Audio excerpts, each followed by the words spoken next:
베드로후서 1장 3절부터입니다. 그 신기한 능력으로 생명과 경건에 속한 모든 것을 우리에게 주셨으니 이는 자기의 영광과 덕으로서 우리를 부르신 자를 알므로 말미암습니다. 그 신기한 능력으로 여기서 그라는 사람, 그는 누구냐면은 예수 그리스도입니다. 예수 그리스도의 신기한 능력으로. 이 신기하다는 뜻은 무슨 뭐 희한하던가 신비롭다 그런 뜻이 아니고 예수 그리스도의 전지전능하신 신적인 능력을 얘기하는 겁니다. 그냥 신비하게 그냥 희귀한 그러한 능력이 아니라 예수 그리스도의 전지전능하신 신적인 능력을 말하는 겁니다. 근데 그 첫 번째에서 그의라는 단어가 상당히 중요합니다. 예수 그리스도의 능력입니다. 예수 그리스도가 하나님의 능력을 받아서 우리에게 능력을 주는 게 아니라 예수 그리스도 자체가 하나님이시며 전지전능하신 신적인 능력을 가지고 계신 분이라는 겁니다. 이거 굉장히 중요한 겁니다. 그래서 예수님이 2차적인 하나님이 아니라 성부, 성자, 성령님은 똑같이 하나인 하나님이라는 걸 갖다가 우리한테 한 단어가 그걸 설명해 주고 있습니다. 아시겠죠? 그래서 그의 예수 그리스도의 전지전능하신 신적인 능력으로 생명과 경건에 속한 모든 것을 우리에게 주셨습니다. 생명과 경건. 이 생명은 여기서 나오는 생명은 일반적인 생명을 얘기합니다. 그런데 중요한 것은 그 생명을 누가 주는 겁니까? 예수 그리스도의 능력으로 주는 겁니다. 예수 그리스도가 주는 생명은 바로 영생입니다. 그 실질적으로 여기서 생명이라는 것은 그냥 라이프를 얘기하는 거지만은 그 주는 소스가 누구냐면은 예수 그리스도이며 예수 그리스도가 주는 생명은 곧 영생이라는 뜻입니다. 그래서 여기서 말하는 생명은 예수 그리스도가 주신 생명, 즉 영생을 말합니다. 아시겠죠? 그 다음에 경건은 뭐냐면은 하나님의 계명과 하나님의 뜻에 따라서 살아가는 걸 갖다 경건이라고 이야기합니다. 경건이라는 뜻은 하나님의 뜻과 하나님의 계명에 따라서 살아가는 삶을 경건이라고 드립니다. 자, 그러면 우리가 어떻게 하나님의 뜻을 분별합니까? 하나님의 뜻을 알아야 우리가 하나님 뜻대로 살아갈 수 있잖아요. 그렇잖아요? 그래서 하나님의 뜻을 분별하는 능력이 바로 제가 내가 설교를 통해서 말씀을 드리겠습니다. 우리가 하나님의 뜻이 무엇이며 하나님의 뜻을 어떻게 우리가 분별할 수 있으며 어떻게 우리가 하나님의 뜻에 살아갈 수 있는가 설교 내용이 바로 내일 설교를 드릴 겁니다. 그래서 경건이라는 뜻은 하나님의 말씀과 뜻에 따라서 살아가는 삶을 말하는데 우리가 영생을 우리 힘으로 얻을 수가 없어요. 그 다음에 우리가 아무리 노력해도 경건하게 살 수가 없어요. 근데 그 능력을 누가 주는 거예요? 예수 그리스도가 우리에게 준다는 거예요. 그래서 우리가 영생을 얻고 하나님의 말씀, 하나님의 뜻대로 살아가는 모든 필요한 것들을 누가 주신 겁니까? 예수 그리스도가 주신 건데 그가 주신 것이 그냥 주신 게 아니라 하나님의 전지전능한 신적인 능력에 의해서 준 거기 때문에 우리가 받은 그 능력이 하나님의 뜻대로 살아가고 영생을 얻는 그 능력이 하나님의 전지전능 능력과 똑같다는 거예요. 엄청난 능력이라는 거예요. 그래서 우리가 세상에 살아나가면서 예수 믿는 사람들이 경건하게 사는 것은 불가능하다. 그냥 죄를 짓고 또 회개하면 된다. 이런 생각을 갖고 신앙생활 하시는 분이 많은데 그건 절대적으로 잘못된 신앙관입니다. 성도들은 경건하게 살아갈 능력을 하나님으로부터 예수 그리스도로부터 받았고 그 능력을 주신 분이 전지전능하신 하나님이며 우리가 받은 능력도 하나님의 능력과 똑같다는 거예요. 그래서 우리 성도들은 경건하게 살아가는 걸 포기하면 안 됩니다. 절대로 포기하면 안 됩니다. 쉽게 죄를 짓고 회개하면 된다고 쉽게 생각하는데 그건 절대적으로 올바른 신앙은 아닙니다. 우리는 경건하게 살아가야 의무가 있습니다. 그런데 그 의무가 누가 준 거냐면 하나님이 주신 거고 그냥 의무만 주신 게 아니라 살아갈 수 있는 능력까지 주신 것이 바로 하나님이기 때문에 우리는 경건하게 살아야 합니다. 아시겠죠? 그래서 우리 신앙인들이 너무 죄 짓는 걸 가볍게 생각하고 쉽게 생각하는 것은 잘못된 신앙관입니다. 아시겠죠? 그래서 그 능력이 예수 그리스도부터 온 능력인데 전지전능하신 능력이며 우리가 그 능력을 받을 수 있는 방법이 있습니다. 방법이 누굽니까? 예수 그리스도를 부르는 것. 예수 그리스도를 알지 못하고 우리가 하나님의 능력을 받을 수가 없습니다. 근데 어떠한 방법을 주냐면 예수 그리스도 성품을 조금 설명해 주는데 영광과 예수 그리스도의 영광과 덕으로서 그 주시는 이유가 하나님의 영광입니다. 우리가 신앙생활하면서 하나님의 영광 많이 하는데 그 영광이라는 뜻을 우리가 실질적으로 이해를 많이 못하는 경우가 참 많습니다. 하나님의 영광이라는 것은 뭐냐면은 그 하나님의 성품을 그대로 나타내시는 거예요. 하나님 자체가 영광입니다. 영광. 그래서 하나님의 영광이라는 뜻은 하나님의 성품 그 자체이며 하나님 자체가 영광입니다. 그 다음에 덕은 뭐냐면은 하나님 덕은 뭐냐면 우리를 불쌍히 여기시고 사랑하는 마음으로 우리를 불쌍히 여기시고 사랑하는 마음으로 우리를 부르셨고 우리에게 알 수 있도록 가르쳐주는 겁니다. 그런데 그 가르쳐주는데 그 아는 방법이 무엇이냐면은 하나님의 말씀입니다. 기독교인은 하나님의 말씀을 떠나서는 아무것도 아닙니다. 하나님의 말씀을 떠나서는 아무것도 아닙니다. 하나님 말씀을 무시하고 하나님 말씀을 읽지 않고 하나님 말씀을 알지 못하고 예수 그리스도를 안다는 것은 잘못된 생각입니다. 절대적으로 모든 것은 하나님 말씀에 나옵니다. 내일 제가 하나님의 뜻을 아는 그 과정에 대해서 제가 설명을 자세히 드리겠습니다. 왜 그렇게 그래 하는지. 우리가 그 하나님을 제대로 알지 못하고 신앙생활하면은 잘못된 신앙관으로 갈 때가 많습니다. 그래서 우리가 이제 그 보통 사이비 종교들이 나오잖아요. 사이비 종교들이 나오는데 사이비 종교의 리더들이 하는 가장 기본적인 방법은 뭐냐면은 가능하면 하나님 말씀으로부터 멀리하게 하고 자기 말에 심취하도록 만듭니다. 그래서 자기가 설교를 하고 모든 것은 하나님 말씀의 근거로 합니다. 그런데 하나님 말씀 가운데서 사람들을 유혹하게 하고 또 자기 말에 빠지게 하고 있는 그러한 것들만 사용해서 설교를 하기 때문에 설교하는 내용이 하나님 말씀에 분명하지만은 그 가운데서는 사람을 유혹하고 사람을 이단으로 이끄는데 그런 데 필요한 것들만을 말을 합니다. 그래서 다시 말하면 하나님의 영광보다는 자기 말을 믿도록 만드는 게 사이비의 근본적인 방법입니다. 여러분들 그 기독교도요.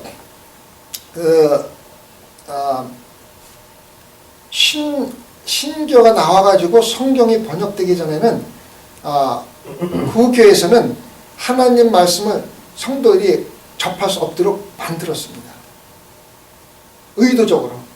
그래서 교황이나 신부들의 말이 절대적이고 성경 말씀은 교황과 신부들만 알 수 있는 신성한 말이기 때문에 성도들이 하나님 말씀을 알면은 처벌을 받았어요. 그래서 하나님 말씀을 영어로 번역해다가 순교당한 사람이 많습니다. 엄청 많습니다. 그래서 그 영어를 성경을 번역하는 과정 속에서 구교 속에서 죽은 사람들이 참 많이 있습니다. 아시겠어요? 그래서 구교가 타락해가지고 그 종교전쟁이 일어나고 그래서 지금 아랍이라든가 그쪽 지역들이 옛날에는 전부 다 기독교 나라에 있었던 거예요. 생각을 해보세요. 4대 교회가 어디 있습니까? 4대 교회가 어디 있어요?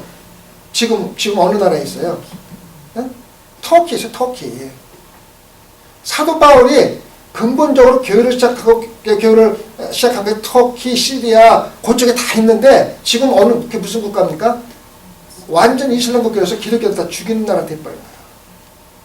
그게 어떻게 생긴 줄 압니까? 종교전쟁 때문에 생긴 거예요. 그 교황들, 신부들 그런 사람들이 전부 타락해가지고 자기들의 이득을 위해서 전쟁을 일으키고 전쟁을 패했기 때문에 그런 결과가 난 겁니다. 그게 하나님의 뜻이에요. 인간이 타락하면은 인간한테 돌아오는 건 뭐냐면은 그러한 일밖에 일어날 수가 없는 거예요. 그래서 우리는 목사 말도 좋고 다 좋지만은 성경을 읽고 묵상해야지 돼요.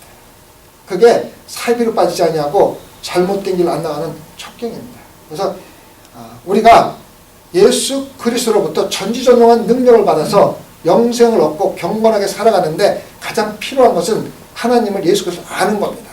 예수 그리스도를 알 수 있는 유일한 방법은 하나님 말씀을 통해서입니다. 말씀을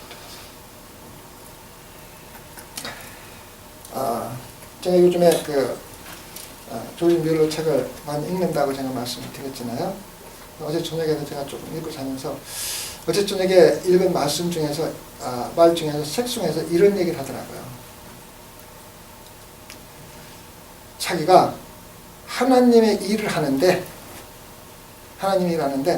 내가 하나님의 일을 하기에 마땅한 내 내적인 하나님의 교통이 없이는 하나님 일을 하는데요. 그래서 자기가 하는 모든 하나님의 일은 하나님과 나의 영적인 교통, 내적인 변화를 먼저 받은 다음에 하나님이 일을 한대요. 그래서 자기가 하는 모든 하나님의 일의 능력은 하나님으로부터 나오고 아무리 일을 하다 지치고 어려움에 당해도 실망과 좌절이 없다는 거예요.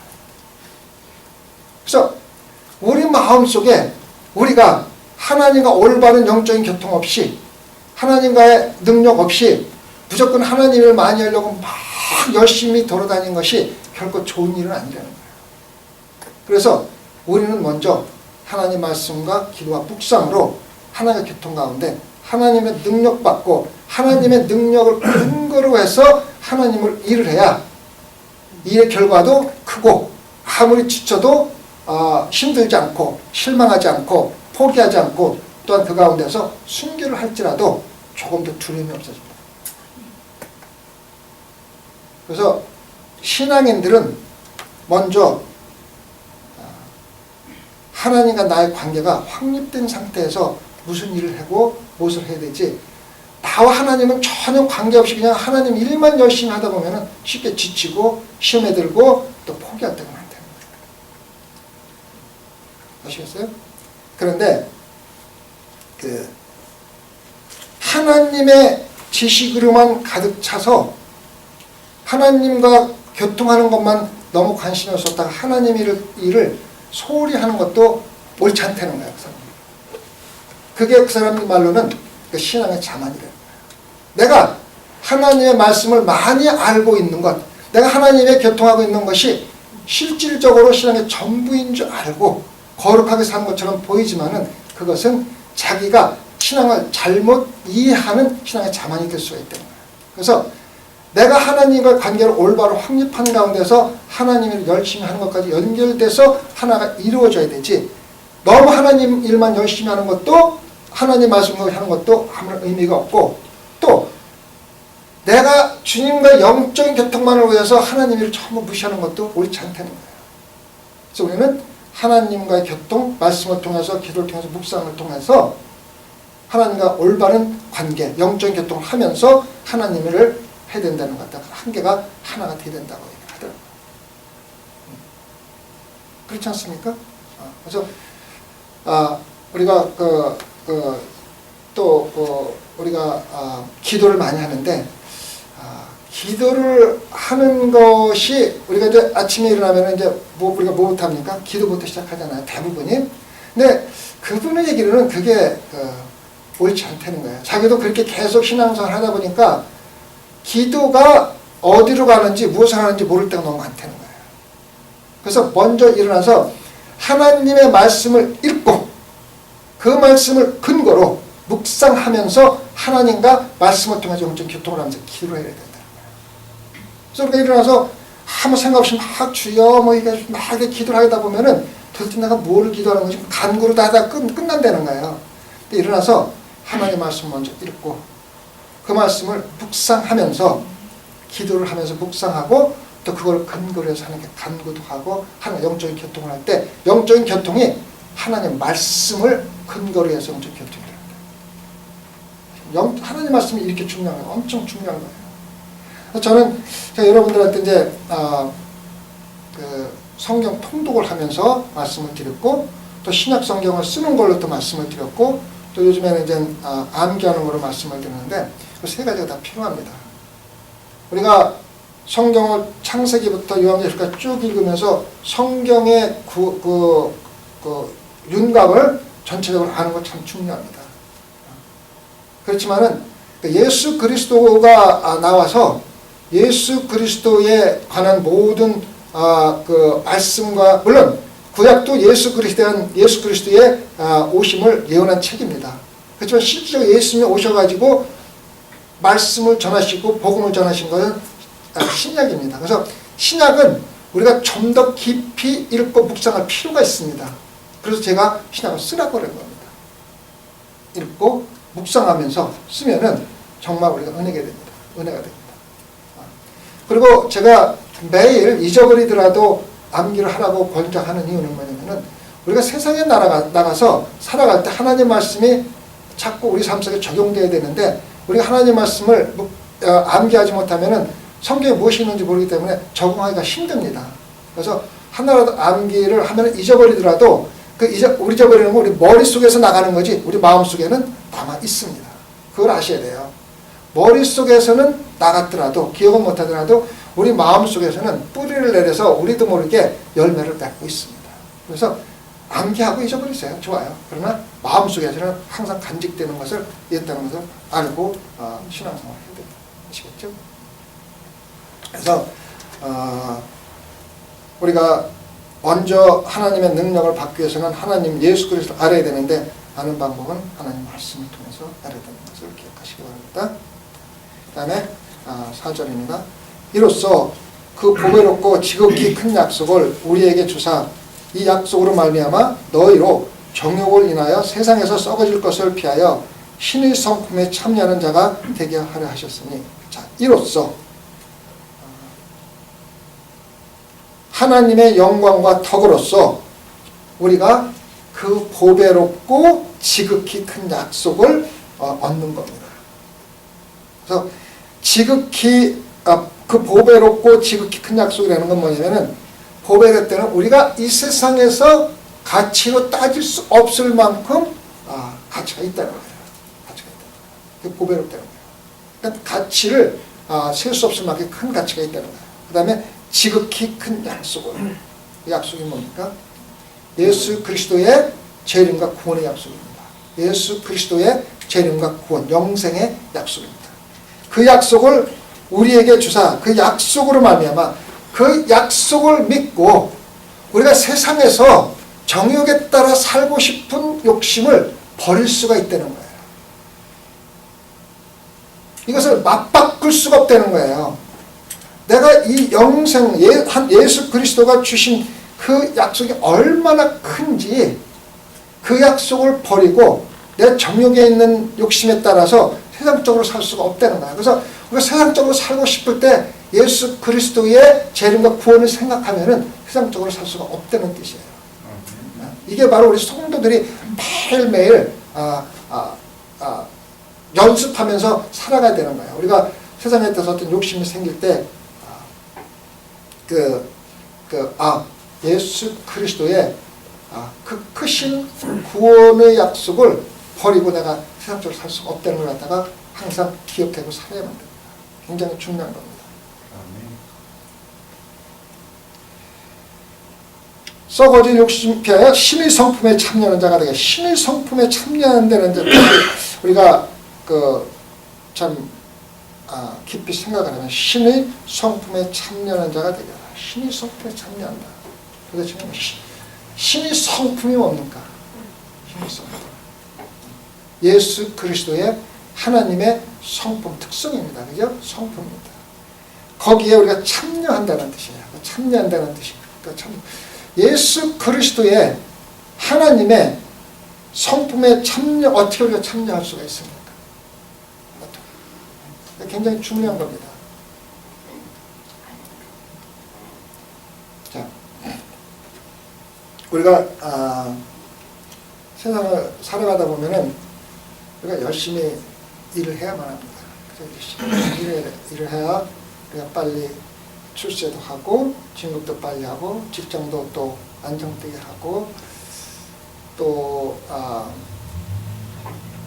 또 우리가 세상에서 원하는 것을 얻을 수가 있어요. 그거는 뭐 사실입니다. 그죠?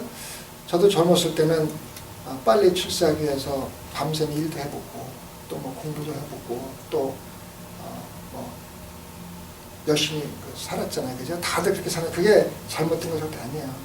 절대 잘못된 건 아니에요. 그런데 제가 지금 60 훨씬 넘어서 뒤를 돌아다 보면은 조금 후회되는 면도 조금 있어요. 그 후회되는 면이 뭐냐면 내가 사회적으로 출세하고 회사에서 빨리 진급하고 그런 모든 노력과 하나님의 성품에 참여하는 시간을 갖다가 좀 조금 그 비율을 조금 바꿨으면 하는 생각을 조금 합니다.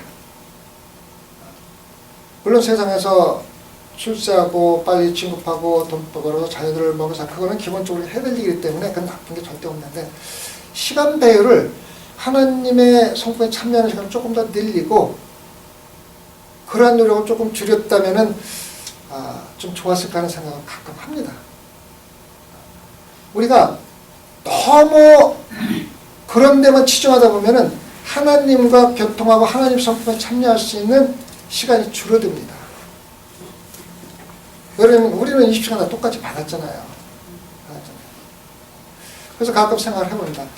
그렇다면은 내가 그 당시에 노력을 조금 그쪽에서 하는 노력을 줄이고 하나님의 성품에 참여하는 시간을 좀 늘렸다면은 지금 내가 어떠한 변화가 있었을까? 요즘에 그 컴퓨터 시뮬레이션이 있잖아요.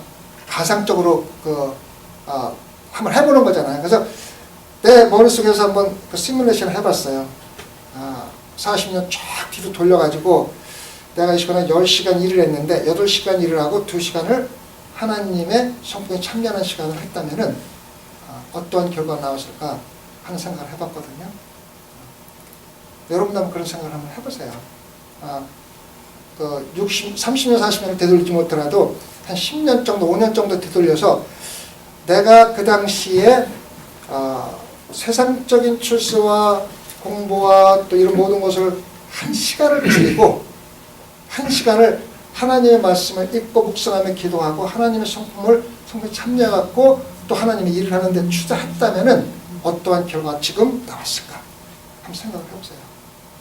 제가 제 자신에 대해서 시뮬레이션 해본 결과는 아주 놀라운 결과가 나왔어요. 아시겠어요? 제가 그걸 말씀드리니 여러분이 한번 실제로 해보시고 우리가 그걸 해보시고 나서 같이 한번 만나서 내 결과와 여러분 결과를 한번 같이 신학적인 측면에서 한번 상호해보는 것도 나쁘진 않을 것 같아요. 그죠? 그런데 제가 찾은 것 중 하나 결과는 뭐냐면은 열심히 많은 시간을 투자해서 일하고 공부하고 이렇게 한다고 해가지고 반드시 더 좋은 결과가 나오지 않는 데는 결론을 찾았어요. 예를 들어서 내가 5시간 공부할 것을 5시간 일할 것을 4시간 하고 1시간 기도하고 묵상하고 하나님 말씀에 따라서 살았을 적의 결과가 5시간 일하고 기도하는 것보다 훨씬 크다는 결론을 찾았어요. 여러분 그거 아셔야 돼요. 아까도 말씀드렸지만은 내가 하나님과 영적인 교통 가운데서 하나님의 능력을 받고 하나님의 능력 안에서 일을 하는 것과 내가 내 힘으로 내 능력으로 하는 것과 차이가 크기 때문에 내가 내 능력과 내 힘으로 하려고 할 때 5시간 일하는 것보다 기도와 묵상으로 1시간 보내고 일할 때 2시간이면 할 수 있다는 결론을 얻었다는 얘기예요. 제가 요즘에 건축 때문에 기도를 많이 합니다. 정말 많이 합니다. 근데 한 3일 전까지 제가 기도를 주로 어떻게 했냐면은 하나님 빨리 끝내게 해주세요. 하나님 빨리 거기에만 전부 치중해서 기도를 많이 했어요. 근데 3일 전에 제가 깨달은 게 있어요. 그게 올바른 기도가 아니라는 걸 깨달았어요. 어떻게 그렇게 됐냐면은 교회 일이 교회 성전이 내가 아무리 노력한다 하더라도 하나님이 해주시지 않으면 안 된다는 걸 알았어요. 그걸 깨달았어요. 그래서 제가 기도로 바꿨어요. 어떻게 바꿨냐면 하나님 뜻대로 해주시고 저를 그냥 필요할 때마다 사용만 해주세요. 사람들하고 따질 일이 있으면 그냥 보내주시고 가서 따질 때 하나님 함께 해주시고 12월 달에 끝나든 1년에 끝나든 그건 하나님의 뜻이니까 하나님 뜻대로 하십시오. 그렇게 기도를 바꿨어요. 근데 그 기도를 하고 끝난 그 다음날 놀라운 일이 벌어졌어요. 지금까지 안 하겠다고 그렇게 뻗팅이던 그 콘크리트 하는 놈이 그날 하고 사이드 오고 다 끝내버렸어요. 이건 진짜 여러분 웃을 일이 아니고 정말 우리가 볼 적에는 우연의 일치고 더 신비스러운 것 같지만은 참 그 놀라운 그 능력입니다. 하도 안 와서 이래가지고 제가 변호사하고 다 이제 그 계획을 짜가지고 이제 다 끝내고 말으려고 제가 결정을 하고 이번 주 화요일까지 안 하면 수요일날 변호사 사서 보내가지고 이제 터미션하고 우리가 하겠다고 다 해가지고 이제 서브 컨트롤, 댄서 컨트롤 다 했어요. 그런데 그날 아침에 제가 우리 저널 컨트랙터한테 카톡을 보냈어요. 좀 한번 전화 좀 해달라. 근데 내가 카톡을 10번 보내고 막 전화를 10번 해도 한 번도 응답이 없어요. 걔는 지금 시카고 가서 돈 버는다고 정신없다고 그래요. 그래서 안 했었는데 그날 수요일 아침에 내가 변호사하고 편지 보내려고 하는데 카톡이 왔어요. 내가 지금 위치다 와 있는데 와 있다고 전화가 왔어요. 그래서 그러면 좀 만나자고. 그래서 만나가지고 교회에서 만나갖고 최 집사님하고 이런저런 얘기하다가 다 얘기 끝나고 야, 이 콘크리트 가이가 이제 도저히 할 것 같지 않아가지고 우리가 변호사하고 성탐원에다 한 사람 쓰겠다고 그랬더니 그럼 전화를 하더라고. 자기가 거기서 전화를 하고 몇 번 하더니 그날 전화한 날 자기가 와서 그 일을 하겠다는 거예요. 이게 여러분이 생각하면 우연의 일치인지 모르지만은 만약에 그날 제너럴 컨트랙트 내가 10번씩 전화해도 안 하던 사람이 전화 안 했다면은 이미 변호사 다 끝나고 또 우리가 적어도 2만 불 내지 3만 불 더 드려야 하는 그러한 결과가 나올 수 있는데 그날 아침에 그냥 전화가 와서 근데 우리가 볼 때 우연의 일치지만 이거는 우연의 일치가 아닙니다. 기도에 또 응답입니다. 제가 모든 걸 포기하고 하나님께 뜻을 맡길 적에 하나님께서는 우리 기도를 들어주신 거예요. 그게 참 중요한 거예요. 그래서 기도할 적에 예수님이 뭐라고 기도하셨습니까? 겟세마네 동산에서 내 뜻이 말 하나님 뜻이 정말 중요한 건데 우리는 대부분 우리 뜻대로 우리 고집대로 우리가 계획한 대로 하려고 노력을 하기 때문에 일이 안 되는 거예요. 그래서 제가 건축을 하면서 여러분들이 상상할 수 없을 만큼 많은 하나님과의 교통을 느끼고 엄청난 영적인 축복뿐만 아니라 또 다른 많은 엄청난 축복을 받고 있어요. 여러분 저는 축복이라는 게 꼭 물질 눈에 보이는 것만 따지는 게 아니라 일을 하는 가운데 나의 주어지는 하나님과의 교통함이 이 세상에 얻을 수 있는 가장 큰 축복입니다. 그래서 하나님 일을 열심히 하면 할수록 많이 하면 할수록 어려움에 당하면 당할수록 하나님의 능력과 하나님의 자비와 은혜를 경험할 수 있는 가장 좋은 기회입니다. 아시겠어요? 여러분 다음 주 토요일 날 우리 전교인이 모여서 같이 일을 합니다. 제가 내일 광고를 하는데 청소도 하고 시락도 붙이고 온실도 놓고 우리가 할 수 있는 거 우리가 다 할 거예요. 우리가 할 수 있는 거 우리가 다 하겠다는 거는 돈이 없어서가 아닙니다. 저는 절대적으로 믿습니다. 전지전능 하나님이 건축 끝내도록 충분히 돈을 주신다고 저는 100% 믿고 있습니다. 거기에 대해서는 조금 더 의심이 없습니다. 그런데 우리가 하나님한테 돈을 받아서 하는 것보다는 우리 힘을 할 때 하나님께서 우리에게 주시는 능력과 하나님께 주시는 은혜와 사랑과 모든 것을 느끼는 것이 돈을 받아서 하는 것보다 100배 가치가 있기 때문에 제가 여러분과 함께 하려고 하는 거예요. 동참하세요. 동참하면 누구 손해인 줄 아세요? 여러분 손해예요. 절대적으로 여러분 손해입니다. 여러분 제가 이 얘기는 안 하려고 그랬는데 제가 하겠습니다. 이번 일요일 날 어떤 한 성도가 1200불을 이렇게 헌금을 했어요. 건축 헌금을 했어요. 그분이 우리 교회에서 가장 못 사는 사람이에요. 가장 나이 많은 사람이에요. 가장 돈 없는 사람이에요. 그 사람이 1200불을 이렇게 헌금하고 큰 쌀 5포대를 사가지고 저보고 가서 가져오라고 갖다 놨어요. 제가 그거를 보면서 느낀 거냐면 교회 헌금은 돈이 있다고 하는 게 아니라 하나님을 사랑하는 자가 하는 거구나. 그걸 느꼈어요. 돈의 가치가 아니에요. 1200불은 그 사람이 적어도 엄청난 시간을 일해가지고 일을 할 나이도 아닌데 해가지고 벌을 그런 돈인데 그걸 아낌없이 하고 쌀 5벌을 주고서 저보고 갔다 왔는데 저보고 뭐라는 줄 알아요?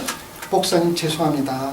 제가 자기 딸하고 갔다가 놀라고 그랬는데 너무 늙어서 힘이 없어가지고 부탁을 드려서 죄송합니다. 그렇게 쌀을 5번 주고 나도 죄송하다는 거예요.